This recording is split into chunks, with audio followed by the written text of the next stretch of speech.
오늘 우리에게 주시는 하나님의 말씀 신약성경 빌립보서 2장 5절부터 11절까지 말씀입니다. 신약성경 319쪽 말씀 교독해서 읽겠습니다. 너희 안에 이 마음을 품으라. 그리스도 예수의 마음이니 그는 우리는 근본은 하늘의 본체시나 하나님의 왕국을 오히려 자기를 비워 종의 형체를 가지사 사람들과 같이 되셨고 사람을 영원하고 나타나사 자기를 낮추시고 죽기까지 복종하셨으니 곧 십자가에 죽으시라. 이러므로 하나님이 그를 지극히 높여 모든 이름 위에 뛰어난 이름을 주사 하늘에 있는 자들과 땅에 있는 자들과 땅 안에 있는 자들로 모든 무릎을 예수 이름에 꿇게 하시고 모든 입으로 예수 그리스도를 주라 시인하여 하나님 아버지께 영광을 돌리게 하셨느니라. 아멘. 2000여 년 전 오늘 예루살렘 거리는 지축을 뒤흔드는 환호성으로 가득 찼습니다.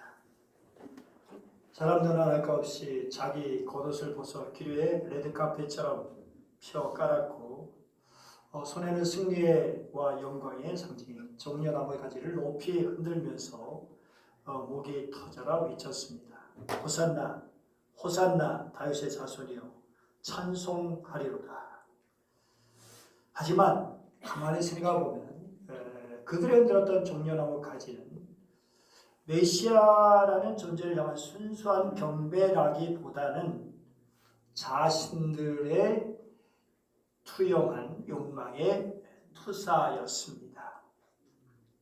그들이 갈망했던 것은 로마의 철권 통치를 단번에 전복시킬 강력한 군주, 지독한 자신들의 가난과 결핍을 해결해줄 정치적인 영웅이었습니다. 이러한 군중들의 욕망의 불덩이가 활활 타오르는 분위기 속에 모습을 드러낸 예수님.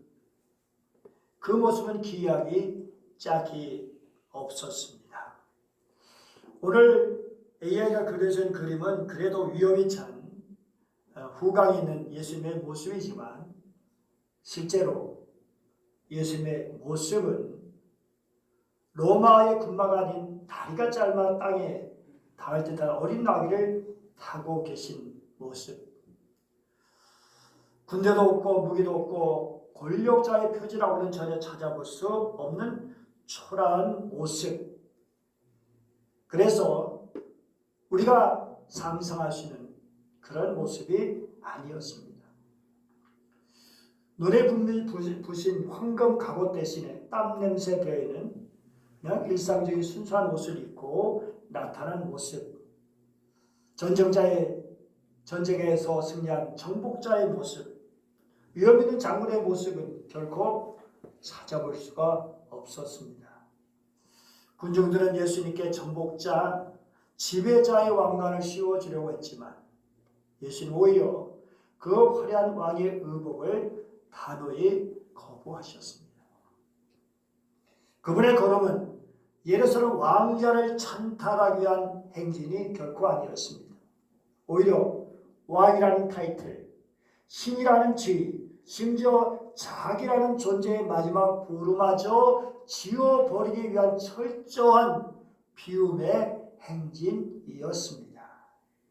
그거는 지금 환호한 군중을 넘어서 저 멀리 골고다의 그림자를 응시하고 있습니다. 그 길은 적당한 타협의 길이 아니라 죽기까지 복종해만 닿을 수 있는 철저한 순종의 길이었습니다. 세상은 비우면 사라져, 낮아지면 짓밟혀 라고 말하지만 오늘 말씀은 놀라운 역설적인 모습을 여지없이 보여주고 있습니다. 작가 박웅현은 인문학적으로 이런 질문을 던집니다. 우리 삶을 휘감고 있는 이름과 직함 그리고 소유라고 하고 있는 단단한 껍데기를 십자가라는 도끼로 깨뜨리고 나면 과연 우리에게 무엇이 남게 될까? 우리가 그토록 지키려 애쓰는 그 화려한 껍데기들은 사실은 우리를 구원할 본질을 가로막고 있는 장애물이 아닐까? 그렇다면 무엇이 진짜이고 본질이기에 예수님께서는 목숨까지 모든 것을 다 버리면서도 그 본질만큼은 지키시려고 했던 것일까요? 모든 것을 다 버린다고 할지라도 버리지 않았던 그 본질은 무엇일까요? 나의 욕망일까요? 아니면 끝까지 움켜줘야 할 명예일까요? 우리의 명함일까요? 모든 것을 다 버린다 할지라도 버리지 말아야 할 본질은 우리를 든든하게 만들어준 어떤 울타리일까요? 아니죠. 그들이 전부 아닙니다. 사절을 보면 본질이란 삶을 자체에 내지 않은 고유한 성질이다 라고 말합니다. 그런데 매일매일 마주하는 삶의 풍랑 속에서 마주하는 역동적인 삶의 본질은 어떻게 살아야 되느냐 하는 것이 진짜 본질입니다. 작가 박웅현은 8단어에서 사과된 즉 사과의 본질을 그리워했던 프랑스화가 폴 세잔의 눈을 빌려서 본질을 설명하죠. 껍데기에는 화려한 장식을 걷어낸 진짜 알맹이, 그것이 본질이라는 것입니다. 인문학에서 말하는 본질은 나라는 자아를 얼마나 더 단단하고 멋지게 구축하느냐에 집중하죠. 그래서 서점에는 자기 개발서가 수없이 많이 놓여 있습니다. 본질을 꿰뚫어야 성공한다. 그 본질이 무엇인가? 그런데 신학자 칼 바레트는 하나님의 본질은 보좌의 위에 앉아서 군림하려고 하는 것이 아니라 그런 권위가 아니라 기꺼이 낮아지시는 지고의 자유다라고 말하고 있습니다. 하나님께서는 당연히 높은 분으로 계시는 것 당연한 일이죠. 그런데 그 창조주가 피조물의 고통과 죽음 속으로 자원해서 뛰어드는 것, 오직 사랑이라는 본질, 신비한 자유라고 합니다. 그래서 하나님께서 인간이 되심으로 당신의 사랑을 본질적으로 증명하셨다고 합니다. 이사야 10장 같이 읽어볼까요? 나를 때리는 자들에게 내 등을 맡기며 나의 수염을 뽑는 자들에게 나의 뺨을 맡기며 모욕과 침뱉음을 당하여도 내 얼굴을 가리지 아니하였느니라. 얼마나 기가 막힌 일입니까? 여러분이 이런 경우를 당한다면 어떤 마음이겠습니까? 잘못한 것도 없는데. 아니 오히려 좋은 일, 착한 일, 의로운 일, 선한 일만 했는데 이런 일을 당한다면 여러분의 기분은 어떨까요? 이 말씀에서 본질은 고통을 비껴가는 것이 아니라 모욕과 수치라는 고통이라는 거센 파도가 몰아친다고 해도 결코 뺏기지 않으리라. 뭘 뺏기지 않아요? 순종이라는 것을 뺏기지 않겠다. 무슨 일이 있어도 어떤 고난과 고통과 수치를 당한다 할지라도 순종하겠다 라고 하는 것이 메시아의 결단인 것입니다. 그렇게 순종하는 이유가 무엇입니까? 십자가는 세상 눈으로 보면요, 그야말로 완벽한 실패고 비효율 그 자체잖아요. 아니 가장 높으신 분이 매를 맞고 찢기고 상처를 입고 죽으셨다? 이게 납득이 되는 일입니까? 그런데 7절 말씀을 보면 뭐라고 되어 있죠? 오히려 자기를 비워.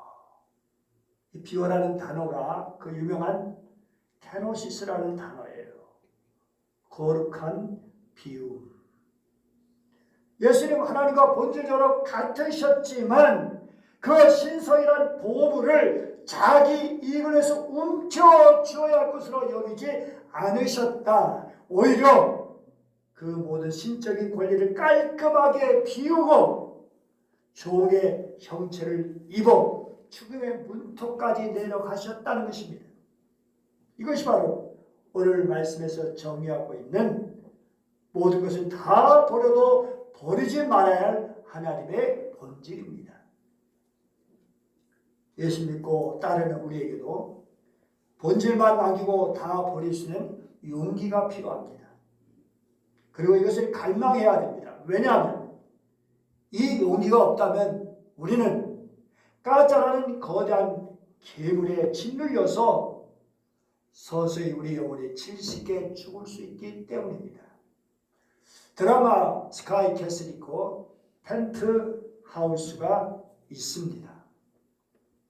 이 드라마에 등장하는 인물들 보면 하나같이 가짜 본질에 사로잡혀 살아가고 있는 모습이잖아요. 가문의 이름, 상류층이라는 지위, 강남의 펜트하우스라는 화려한 껍데기, 그 껍데기를 유지하기 위해서 그들은 가장 소중한 본질인 인간성과 자녀와의 인격적인 관계를 기꺼이 버립니다. 명문대 합격증이라는 한 장의 종이 껍데기를 손에 쥐었을 때 그들의 집은 궁전처럼 되었을지언정 그 영혼은 시커먼 숫덩이로 변하고 말았습니다. 본질을 버리고 껍데기를 취한 대가는 그야말로 영혼의 파산이었습니다. 교회사 속에 기가 막힌 일들이 있었죠. 교회 순수성을 지킨다는 명분 아래 수많은 마녀 사냥과 종교 재판을 자행했던 부끄러운 기록들입니다. 당시 종교 지도자들 교리의 정통성이라는 껍데기를 수호하기 위해서 그리스도께서 죽기까지 복종하며 보여주신 한 영혼을 향한 사랑, 자비라는 그 본질을 무참히 짓밟아버리고 말았습니다. 그들은 성경을 인용하며 사람을 죽였습니다. 하나님의 영광을 위한다며 고문을 정당화했습니다. 그들에게 하나님의 말씀은 더 이상 생명을 살리는 기쁜 소식이 아니었습니다. 자신들의 기독권을 지키기 위한 서슬퍼런 칼날이었습니다.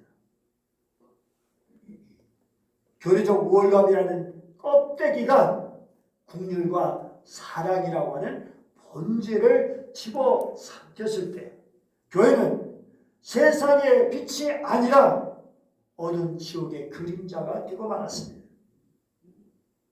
그리스도께서 십자가에 죽기까지 복종하심으로 생명을 잉태하셨지만 이들은 자신의 의로움을 증명하기 위해서 다른 사람들을 무참히 죽음에 이르게 했습니다. 이것이 작가 박우경이 말하는 얼어붙은 바다의 모습입니다. 따뜻한 생명이 흘러야 할 신앙의 강물이 껍데기라는 냉지에 얼어붙어서 누구도 마실 수 없는 단단한 얼음덩이가 되어버린 현실.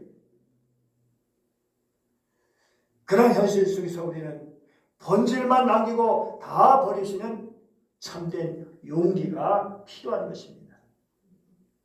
그렇다면 어떻게 하면 본질만 남기고 다 버릴 수 있는 용기를 가질 수가 있을까요? 6절 말씀입니다. 시작.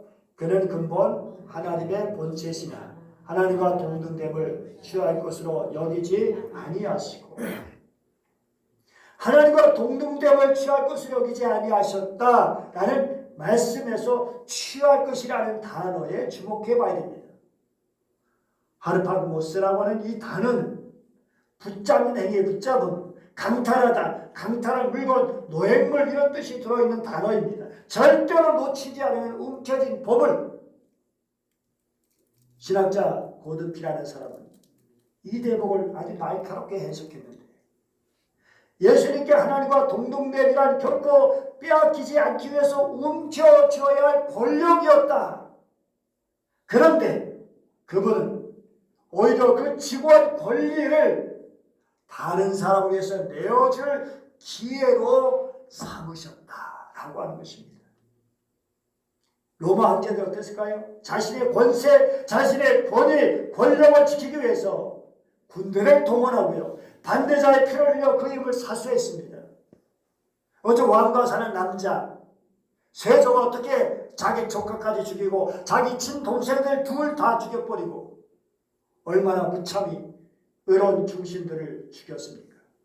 자기의 권력을 위해서. 이것이 세상의 이치입니다. 수많은 피가 권력자들에서 흘려졌습니다. 그러나 만유의 주제이신 예수님은 창조주의 그 귀한 권한을 자기의 아니나 자신을 방어하기 위해서 단 1%도 쓰지 않으셨다는 것입니다. 오히려 그 손을 펴서 우리를 향해 내미셨습니다. 이게 바로 하르파그모스라고 하는 저 비움의 용기입니다. 하르파그모스를 거부하는, 취할 것을 거부하는 비움의 용기죠. 오늘 우리 삶을 되돌아보면 우리 하루에도 수십 번씩 나의 권리를 수호하기 위해서 나를 보호하기 위해 단단한 껍질 속으로 숨어들고 있지는 않은가요? 왜 우리는 부부 사이에 좀처럼 말다툼이 끝나지 않을까요? 왜 우리는 우리의 관계 속에서 미움과 갈등이 계속되는 것일까요?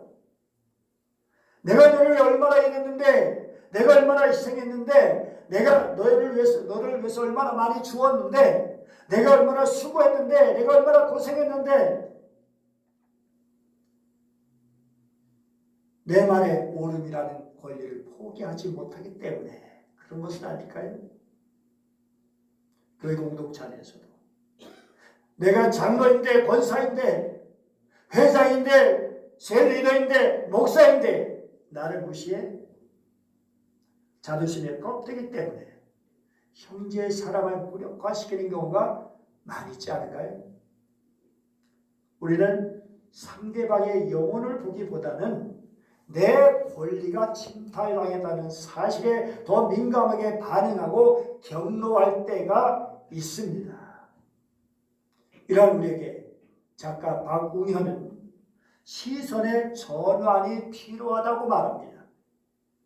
그리고 신학자 토마스 아켄피스는 그리스도를 본받아라는 책에서 자기 부정이 필요하다는 권면을 이렇게 하고 있습니다. 한번 그의 말을 들어보시죠. 자신이 아무것도 아님을 인정하는, 진심으로 인정하는 자가 가장 안전하다.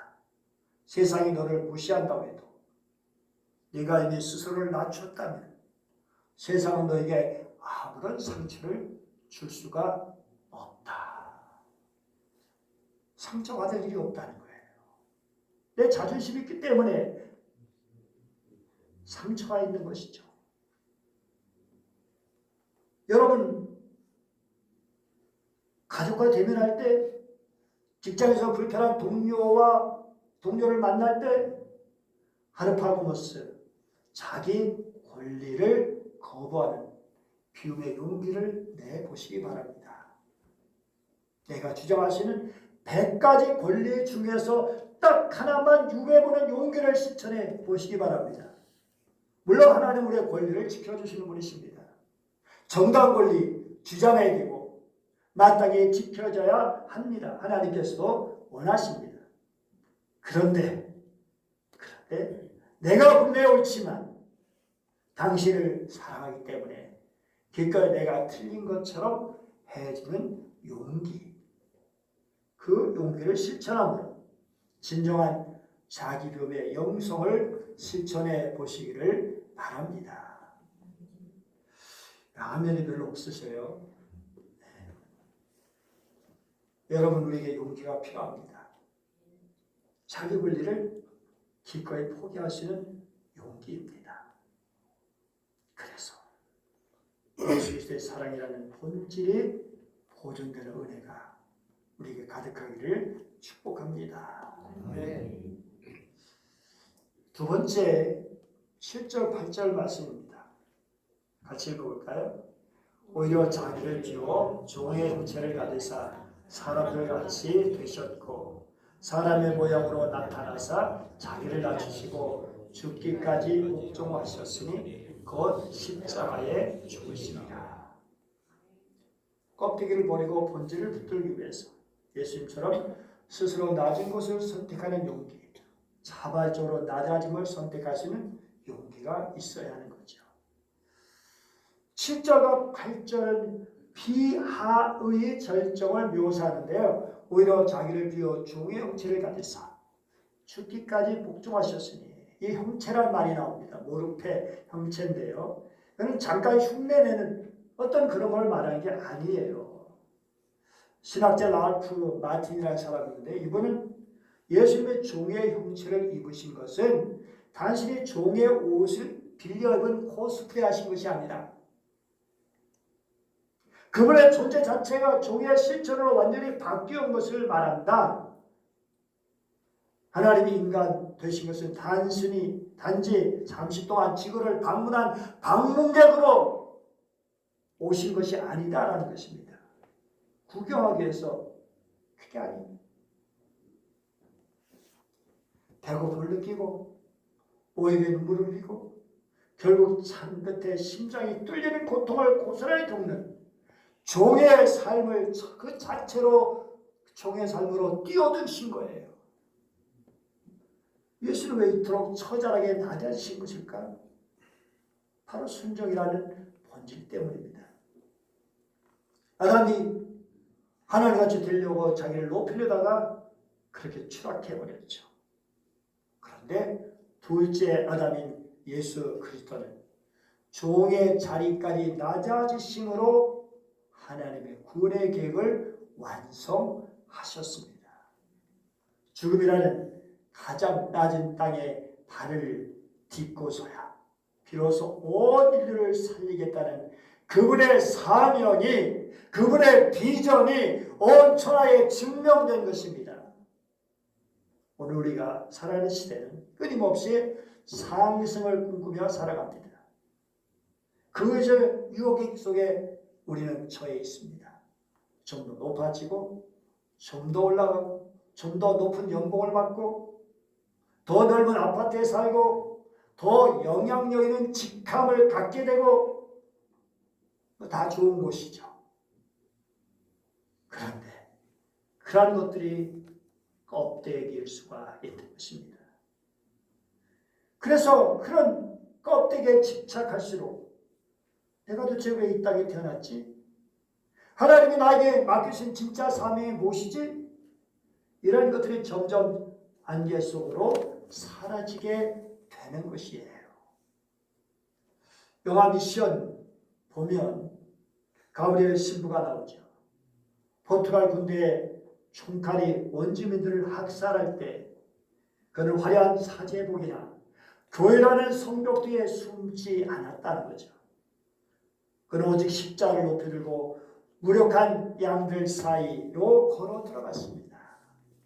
그 순간 여기에 신부라는 계급이나 교단의 명예는 아무런 의미가 없었어요.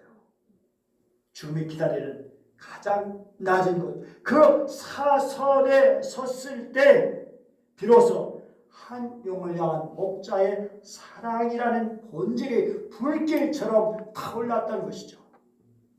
우리의 삶도 마찬가지입니다. 우리가 내가 누군데 이런 대접을 받아야 돼 라는 높은 자리를 고수할 때 우리 주변의 사람들은 상처를 받고 떠날 수가 있습니다. 그러나 내가 먼저 나는 당신을 섬기는 종입니다 라는 고백을 하며 낮은 땅으로 내려갈 때 비로소 내가 이 가정에 보냄받은 이유, 내가 이 직장에 존재하는 이유, 내가 이 교회를 섬기는 이유가 선명해지는 것입니다. 사명은 화려한 트로피가 아니라 눈과의 눈물을 닦아주는 낮은 손길 끝에서 발견되는 것입니다. 그렇습니다. 우리 나를 증명하는 용명의 껍데기를 과감히 벗을 수 있어야 합니다. 벗어버릴 수 있는 용기죠. 그때 비로소 우리의 영혼의 도끼는 얼어붙은 자아를 깨뜨리고 사노이라는 맑은 샘수를 길어 올릴 수가 있습니다. 십자가는 화려한 장식이 아닙니다. 사노이라는 본질이 형식과 전통의 껍데기를 뚫고 생명의 길로 나아가게 합니다. 자발적인 십자가의 길, 생명의 길로 나가는 용기. 누가 강요해서가 아니라, 누가 하라고 해서가 아니라 자발적으로 나감을 통해서 주님의 영광을 진정으로 드러내는 저와 여러분의 시기를 축복합니다. 세 번째로 보면 9절 말씀입니다. 같이 읽어보죠. 이러므로 하나님이 그를 길이 높여 모든 이름 위에 뛰어난 이름을 주사. 이러므로 라는 접속사로 시작되죠. 다시 말해서 예수님의 자발적 기여와 죽기까지의 복종이 바로 그 끝난 시점에서, 그 지점에서 뭐가 시작됐다고요? 하나님의 계획이 시작됐다는 것입니다. 바르트는 이 부분을 승귀의 신학이다 라고 표현했습니다. 예수님은 단 한 번도 나를 높여 주십시오 라고 요구하거나 스스로 왕관을 쓰려고 하지 않으셨습니다. 오히려 그분은 철저히 자신을 비워내서 테노시스, 하나님이 세우실 거룩한 공간을 마련해 드렸던 것입니다. 그 비움이 완성되었을 때 하나님께서는 기다리시던 듯이 그를 지키 높여서 모든 이름 위에 뛰어난 이름을 주셨다는 것입니다. 여기 지키 높였다. 이건 단순히 원래의 상태로 복귀했다라는 것이 아닙니다.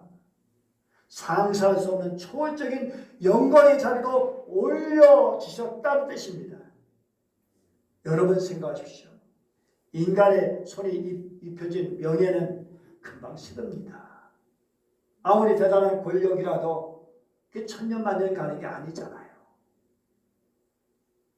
그런데 하나님의 손이 입혀지는 영광은 영원합니다. 스스로 아무것도 아닌 존재로 던졌더니 하나님께서 우주의 주로 확증해 주셨다. 이게 복음이 가진 찬란한 역설입니다. 우리가 어쩌면 지독한 자기 홍보 시대에 살아가고 있는지 모릅니다. 그래서 SNS에 좋아요 숫자가 나의 가치가 됩니다. 저도 페이스북에 뭐 올리면 좋아요 많이 누르면 기분이 좋을까요? 나쁠까요?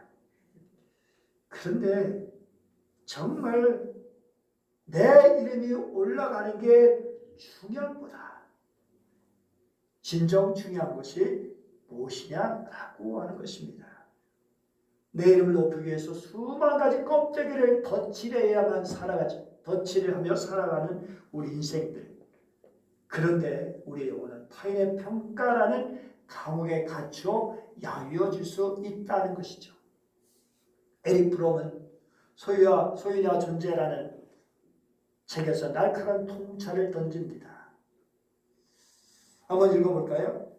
무언가를 소유함으로써 자신을 증명하려는 자는 그것을 잃는 순간 존재 자체가 무너지지만 자신의 존재 그 자체로 머무는 자는 결코 흔들지 않는 충만함을 누린다.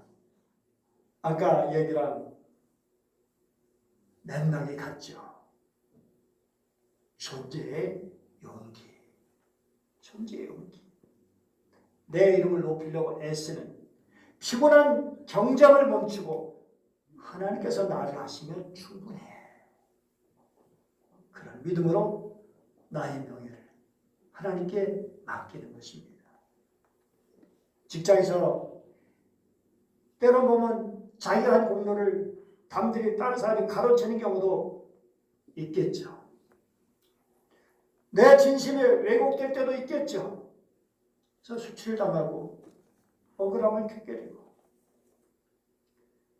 그래서 그거 붙들고 싸우고 괴로워하고 힘들고 상처를 받고 좌절하기도 하고 누구를 미워하기도 하죠. 근데 그때가 바로 이러므로의 하나님을 신뢰할 때인 줄 믿습니다. 내가 나를 방어하려고 내가 높이려고 그렇게 하면 세상의 부심과 공허만 남게 돼요. 그러나 내가 묵묵히 하나님의 뜻에 합치가 돼서 나를 비우면 하나님이 정하신 때, 하나님께서 정하신 때 가장 영광스러운 방식으로 높여주실 줄 믿습니다. 자신의 모든 것을 버리고 본질만 붙잡고 그것을 추구하며 살았던 아름다운 이야기가 있습니다. 우리가 잘 아는 이탈리아 아시스라는 마을에 성 프란치스코, 그는 부유한 상인의 아들로 태어나 명예를 추구하고 기사가 되어서 유명한 사람이 되기를 원했던 사람입니다. 근데 전쟁에서 포로가 되고 병을 앓면서 그의 삶은 흔들리기 시작했어요. 근데 어느 날 모든 성당에서 기도하던 중 내면의 음성을 듣게 되는데요. 내 집을 다시 세우라.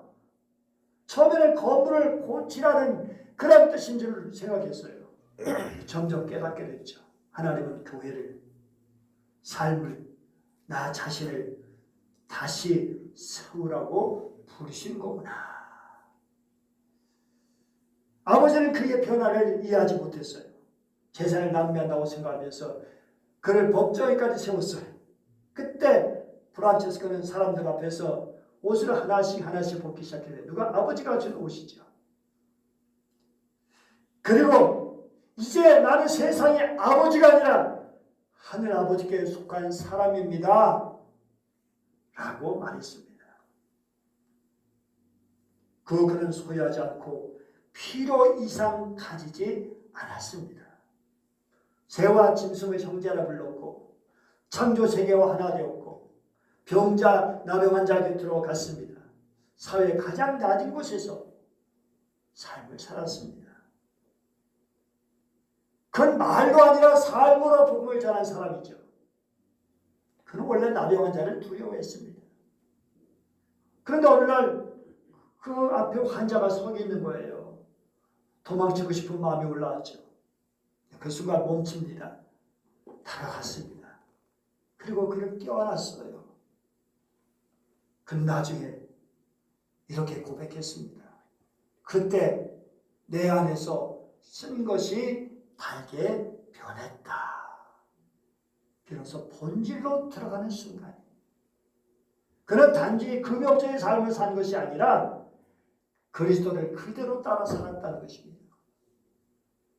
사랑하는 여러분, 고난주간은 우리를 짓누르고 있는 가짜 이름을 지어내는 거룩한 절기인 줄 믿습니다.